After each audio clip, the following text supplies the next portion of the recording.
வணக்கம் நண்பர்களே, welcome to my channel let's play fantasy. இன்னைக்கு நம்ம என்ன மேட்சுக்கான ப்ரெடிக்ஷன் பார்க்க போறோம்னா இந்தியா வெர்சஸ் ஸ்ரீலங்கா மூணாவது T20 மேட்சுக்கான ப்ரிவியூ. அதுக்கு முன்னாடி நீங்க நம்மளுடைய யூடியூப் சேனலுக்கு புது நண்பரா இருந்தீங்க அப்படின்னா மறக்காம நம்ம யூடியூப் சேனலை சப்ஸ்கிரைப் பண்ணிக்கோங்க நண்பா. பக்கத்துல இருக்கக்கூடிய பெல் ஐக்கானை கிளிக் பண்ணிக்கோங்க. அப்போதான் நம்ம போடக்கூடிய வீடியோக்களை நீங்க உடனடியா பார்க்க முடியும். எல்லா மேட்சுக்கான ப்ரிவியூ வீடியோஸும் நம்ம வீடியோஸா கொடுத்துட்டு இருக்கோம். ஸோ மறக்காம சப்ஸ்கிரைப் பண்ணிக்கோங்க. அதே போல நீங்க இது வரைக்கும் நம்மளுடைய டெலிகிராம் சேனல்ல ஜாயின் பண்ணல அப்படின்னாலும் மறக்காம ஜாயின் பண்ணிக்கோங்க. எல்லா அப்டேட்டுமே பக்காவா பாத்தீங்கன்னா ஃப்ரீயா பண்ணிட்டு இருக்கோம் நம்ம சேனல்ல. அது ஸ்மால் லீக் டீமா இருக்கட்டும், மெகா லீக் டீமா இருக்கட்டும், டியோ ஆப்ஷன், டாப் ஆப்ஷன் சொல்லி எல்லாமே உங்களுக்காக ஃப்ரீயா கொடுத்துட்டு இருக்கோம். ஸோ மறக்காம ஜாயின் பண்ணி சப்போர்ட் பண்ணுங்க. லிங்க் டிஸ்கிரிப்ஷன் பாக்ஸ்ல இருக்குது. அதே போல நீங்க இன்னமும் ஃபேண்டசி X11 ஆப்ல ஜாயின் பண்ணா ஜாயின் பண்ணிக்கோங்க. முக்கியமான சீரீஸ்க்குலாம் லீடர் போர்டு கொடுக்குறாங்க. இந்த லீடர் போர்டோட முக்கியத்துவம் என்னங்கிறது உங்களுக்கே தெரியும். அதனால அதுவும் கண்டிப்பா பாத்தீங்கன்னா பிரைஸ்லாம் குறிப்பிட்ட நேரத்துல கொடுத்துடுறாங்க. அதனால நீங்க தைரியமா பாத்தீங்கன்னா இந்த இன்வெஸ்ட்மெண்ட் லீடர் போல நீங்க பிளே பண்ணலாம். அது போக உங்களுக்கு நிறைய மேட்சுக்கு மேட்ச் பாத்தீங்கன்னா ஆஃபர்ஸ் கொடுக்குறாங்க. ஸோ ஃபேண்டசி X11 புதுசா வந்திருக்கக்கூடிய ஒரு ஆப் அப்படிங்கிறதுனால நமக்கு நிறைய ஆஃபர் போடுறாங்க. ஸோ அந்த ஆஃபரை எல்லாம் பயன்படுத்திக்கோங்க. அவங்க ஆப் க்ரோத் பண்றதுக்கு இப்போ இது யூஸ் பண்ணுவாங்க. நம்ம அதுல இருந்து நமக்கு என்ன ஆஃபர்ஸ் கிடைக்கும் அப்படிங்கிறத பாருங்க. டிஎன்பி எல்லாம் சும்மா நீங்க கொஞ்சம் இது பண்ணா கூட 30வது ரேங்க்ல வர்றதுக்குலாம் நிறைய வாய்ப்பு இருக்கு. அது மட்டும் இல்லாம நீங்க ஒரு 20க்குள்ள வந்தீங்கன்னா கூட ஏர்பட் ஈஸியா வரலாம். நீங்க ரொம்ப கஷ்டப்படுறதுலாம் கிடையாது. நீங்க வேற ஏதாச்சும் ஒரு ஆப்ல ரொம்ப இன்வெஸ்ட் பண்ணிட்டு இருந்தீங்க அப்படின்னா இதுல கொஞ்சமா ட்ரை பண்ணி பாருங்கன்னு தான் நான் சொல்லுவேன். ஸோ ஃபர்ஸ்டே நீங்க போய் இது பண்ணணும் கிடையாது. ஒரு ரெண்டு மேட்ச் உங்களுக்கு அதோட இன்டர்ஃபேஸ் எல்லாம் ஓகேவா இருக்கா, ஃபாஸ்டா இருக்கா அப்படின்னு செக் பண்ணி பாருங்க. நான் சொன்னேங்கிறக்கு ஜாயின் பண்ணணும் கிடையாது. ஒருக்கா நீங்க ட்ரையல் பாருங்க. ட்ரையல் நல்லா இருந்ததுன்னா நீங்க தைரியமா பிளே பண்ணிக்கோங்க. அது உங்களுடைய விருப்பம். பட் ஜாயின் பண்ண மறந்துடாதீங்க. லிங்க் டிஸ்கிரிப்ஷன் பாக்ஸ்ல கொடுத்துருக்கோம். கிளிக் பண்ணி ஜாயின் பண்ணிக்கோங்க. And pitch report same picture தான். இந்த T20 சீரீஸ் ஃபுல்லாமே அங்கதான் நடக்குது. உங்களுக்கு எல்லாருக்கும் தெரியும். பட் லாஸ்ட் மேட்ச் எதிர்பாராத விதமா மழை வந்துருச்சு. ஆனாலும் பாத்தீங்கன்னா ஓரளவுக்கு இந்தியா ஈஸியாவே வின் பண்ணிட்டாங்க. அண்ட் இப்போ ரீசெண்டா நடந்த மேட்ச் இந்த ரெண்டு T20 சீரீஸையுமே நம்ம பார்ப்போம். அதுக்கு முன்னாடி உள்ள இந்த 2022 நடந்தது, 2020 நடந்தது கூட நம்ம ஃபோக்கஸ் பண்ண வேணாம். 27 ஜூலையும் 28 ஜூலை அதுவும் பார்க்கலாம். ஸோ இந்த பிச்சில் பேட்டிங்க்கு நல்ல சப்போர்ட் இருக்கும்னு சொன்னோம். அதே போல முதல் மேட்ச் ஓரளவுக்கு பாத்தீங்கன்னா இந்தியாவும் சரி ஸ்ரீலங்காவும் சரி நல்லாவே ஸ்கோர் பண்ணாங்க. அதே போல போத் ஃபாஸ்ட் போலருக்கும் ஸ்பின்னருக்கும் இங்க சப்போர்ட் இருக்கோம். நாங்க ஃபாஸ்ட் 9 விக்கெட், ஸ்பின்னர் 7. இந்த மேட்ச்ல ஃபாஸ்ட் 5, ஸ்பின்னர் 7. ஸோ ஃபாஸ்ட் விட ஸ்பின்னர் அதிகமா விக்கெட் எடுத்திருக்காங்க.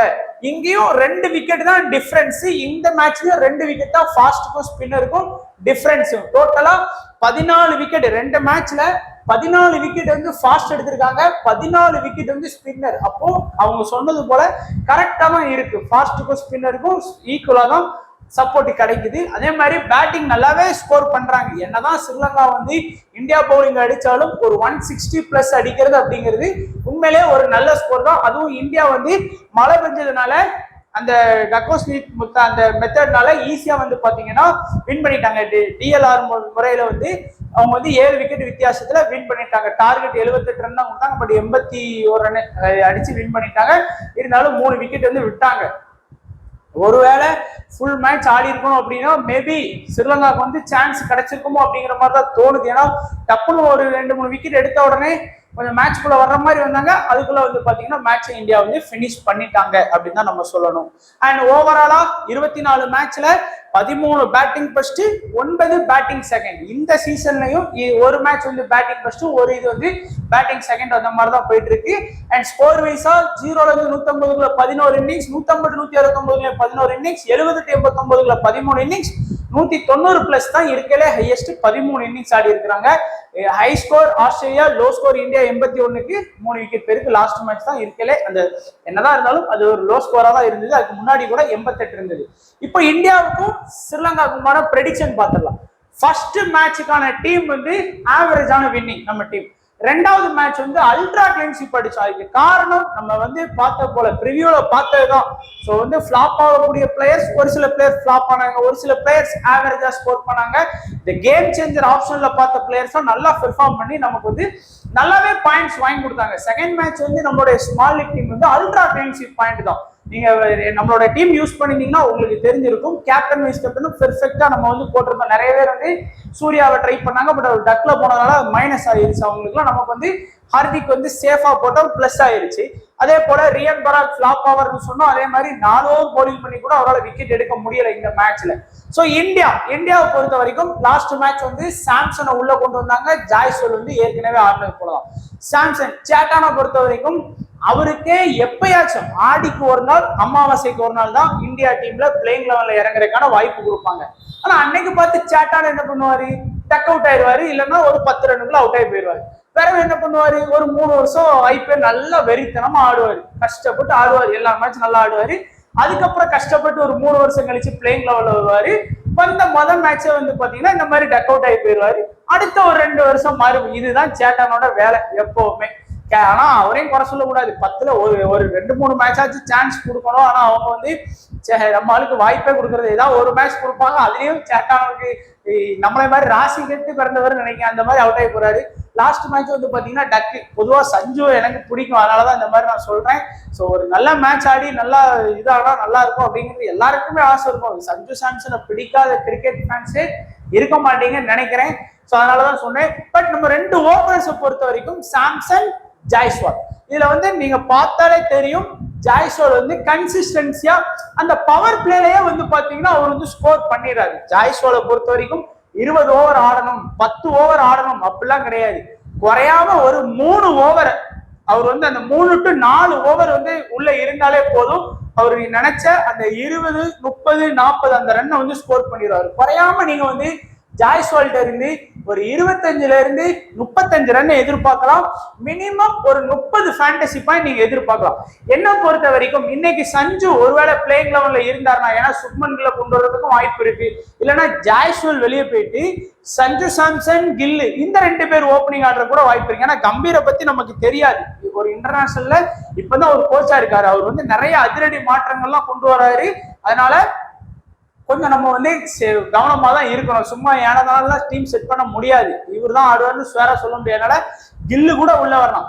ஒருவேளை நீங்க சஞ்சு பிளேயிங் லெவல்ல இருந்தாருன்னா குறையாம சஞ்சு சாம்சன் இருந்து ஒரு 25ல இருந்து ஒரு 40 ரன் நீங்க எதிர்பார்க்கலாம். ஆனா ஒரு மினிமம் ஃபேண்டசி பாயிண்டா ஒரு 30 பாயிண்ட் வந்து நீங்க வந்து சேட்டான்ட்ட இருந்து நீங்க எதிர்பார்க்கலாம். ஒரு 25ல இருந்து 40 ரன், அதாவது நல்ல நிதானமா ஆடி வந்து ஸ்கோர் பண்ணி கொடுக்கறதுக்கு வாய்ப்புகள் இருக்கு.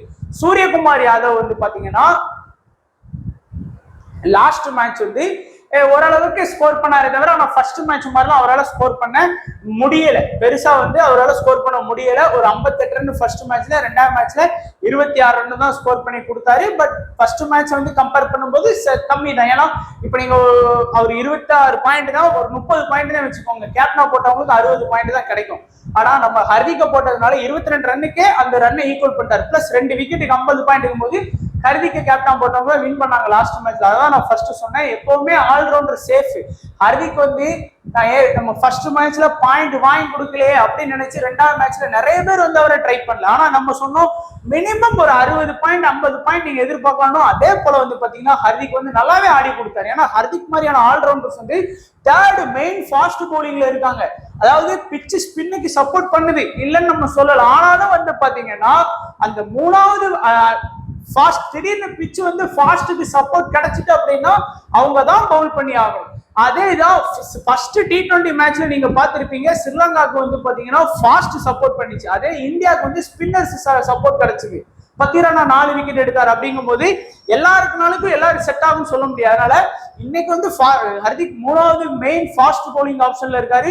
பிளஸ் பேட்டிங் ஆப்ஷன்லயும் ஒரு 3 பேர் அவுட் ஆன உடனே உள்ள வந்துடுறாரு. லாஸ்ட் மேட்ச் அதே மாதிரிதான் சீக்கிரமாவே வந்து பாத்தீங்கன்னா உள்ள வந்துட்டாரு. அப்படிங்கும் போது ஹர்திக் பாண்டியாவோட ரோல் ரொம்ப முக்கியம். அதனால மினிமம் நீங்க ஒரு ஆல்ரவுண்டர்ங்கிறதுனால 50 பாயிண்ட் எதிர்பார்க்கலாம். அட்லீஸ்ட் அவர் வந்து ஒரு லாஸ்ட் மேட்ச் அவர் பேட்டிங்கே வரலன்னா கூட 60 பாயிண்ட் வாங்கி கொடுத்திருப்பாரு 2 விக்கெட் எடுத்ததுனால. அப்படி இல்ல ஒரு விக்கெட் தான் எடுத்திருந்தாருன்னா கூட 50 பாயிண்ட், அதை குறையாம அந்த 50 பாயிண்ட் வாங்கி கொடுத்துருவாரு. அதே மாதிரி ரிஷப் பண்ட்டுக்கு வந்து லாஸ்ட் மேட்ச் வந்து டார்கெட் நிறைய இல்லை, அதனால பேட்டிங் வாய்ப்பு சரியா கிடைக்கல. கிடைச்சாலும் கண்டிப்பா பயன்படுத்திருப்பாரு. குறையாம ரிஷப் பண்ட் இருந்து நம்ம ஒரு ஃபர்ஸ்ட் பேட்டிங்லாம் பண்ணாரு அப்படின்னா ஒரு 30 ரன்னாச்சு 35 பிளஸ் ஒரு 30 to 35 அந்த மாதிரி எதிர்பார்க்கலாம். அப்படியே அவர் வந்து ஒரு 15 ரன் தான் அடிக்காருன்னு வைங்க, ஒரு 15 ரன் அடிச்சால் கூட ஒரு கேட்ச் இல்ல ஒரு ரன் அவுட் இதெல்லாம் பண்ணியே அவர் வந்து பாத்தீங்கன்னா குறையாம 20 பாயிண்ட் வாங்கி கொடுத்துருவாரு. அதனால நீங்க தாராளமா ரிஷப் பண்ட் கிட்ட இருந்து ஒரு 40 ஃபேண்டசி பாயிண்ட் எதிர்பார்க்கலாம். சாலிடா வந்து பாத்தீங்கன்னா நீங்க வந்து ஒரு 40 பாயிண்ட் எதிர்பார்க்கலாம்.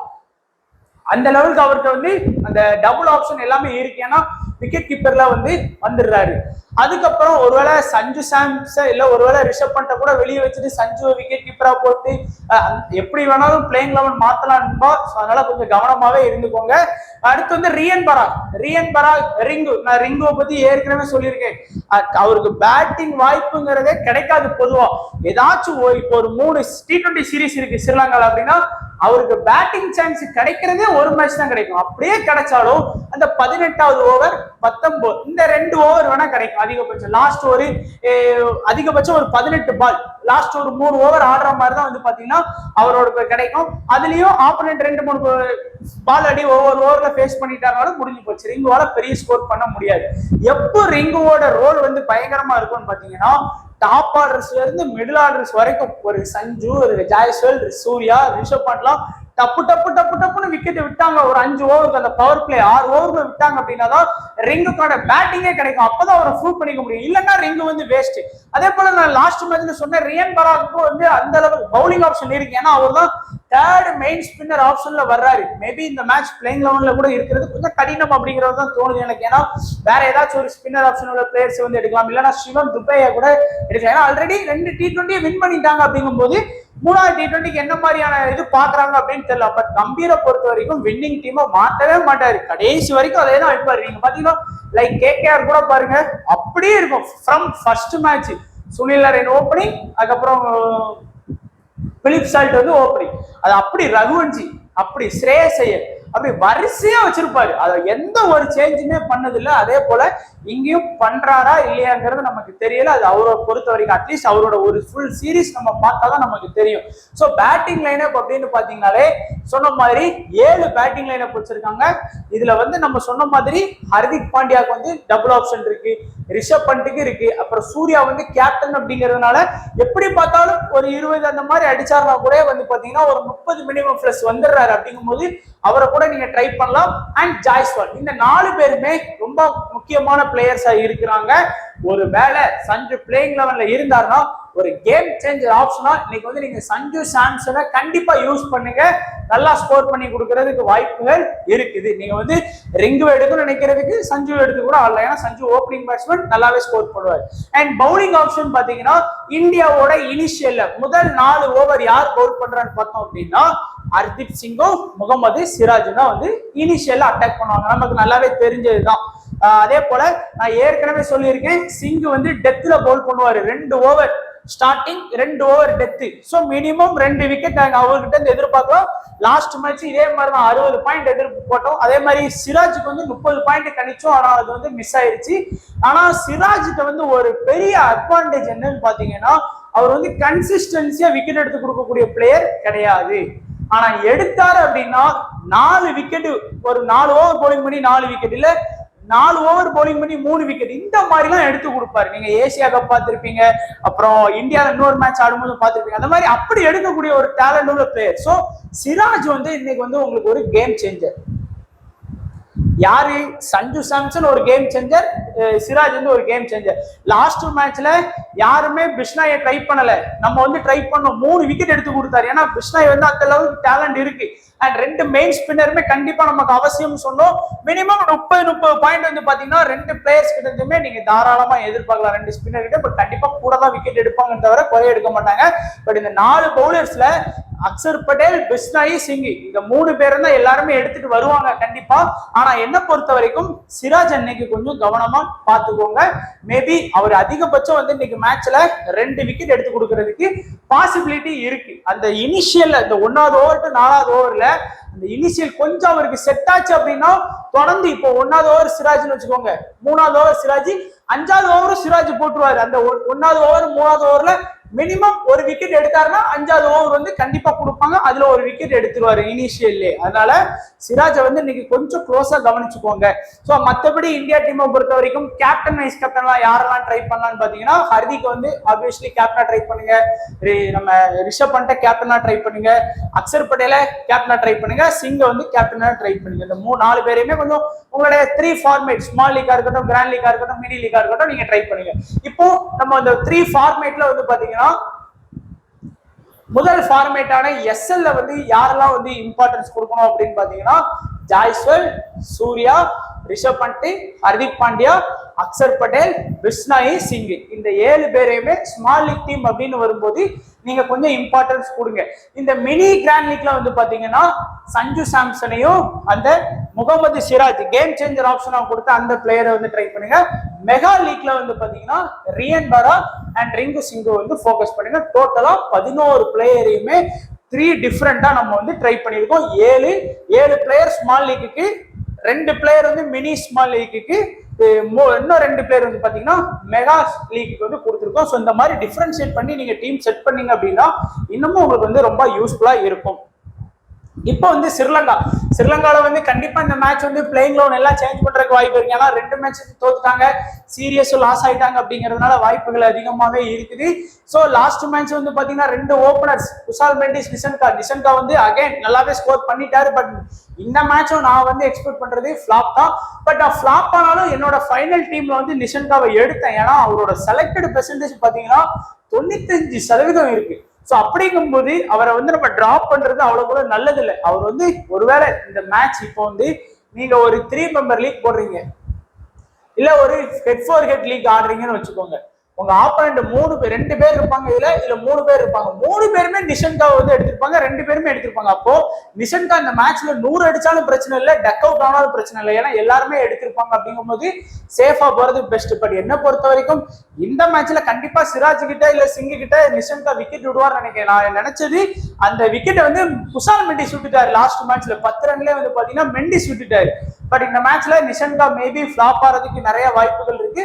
அதே மாதிரி குஷால் பெரேரா வந்து லாஸ்ட் மேட்ச் ஒரு நல்ல இன்னிங்ஸ் ஆனாரு, 50+. இந்த லங்கா பிரீமியர் லீக்ல நல்ல ஒரு ஃபார்ம்ல ஆடுறதுனால அதை அப்படியே கண்டினியூ பண்ணிட்டாரு. அடுத்து கமிண்டோ மெண்டிஸ் சொல்ற லெவலுக்கு ஒருத்தே கிடையாது. அந்த லெவலுக்கு வந்து பாத்தீங்கன்னா பெருசா அவர் ஆடவே இல்லை. வேர்ல்டு கப்மே பாத்தீங்கன்னா அவர் ஏன் எடுத்தாங்க மாதிரி தான் இருந்தது.